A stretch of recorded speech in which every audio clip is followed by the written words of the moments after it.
Hi mga mi! Magandang araw! So for today's video, share ko sa inyo yung free gym nila as public gym.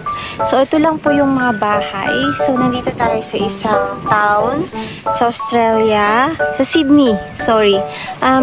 Hindi ko maalala yung pangalan. I think Botany Bay. Ilagay ko na lang po yung details later. So kung nasa Sydney po kayo, ayan. I think sa lahat naman ng park, nakakatuwa kasi meron silang free na mga ganyan. Ayan. Hi mga mi! Magandang araw! So for today's video, ayan, nakakita na naman ako ng libreng gym. So ito lang po yung bahay nila. Pero syempre, hindi atin yan.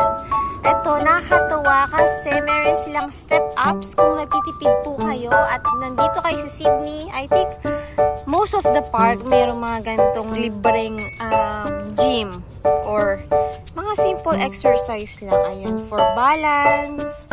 Ayan. Tapos yun pang iba dito. Kaso medyo mainit na, kaya wala sigurong nag-exercise. Pull downs. Ayan. Iba-ibang klase. O, diba?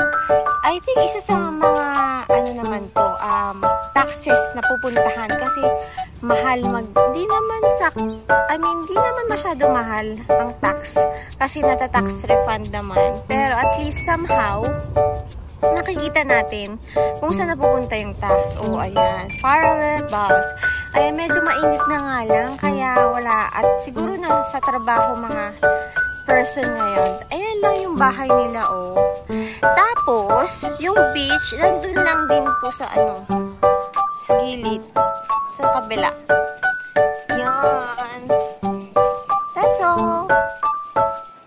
Ayan. Nandun lang. Lakad tayo. Ito lang yung beach. Ito na po ang beach nila. Andito po tayo sa Sydney, Australia. Yan. Maraming mga hidden gems na mga beach dito eh. Yan. Ayun. Ang ganda.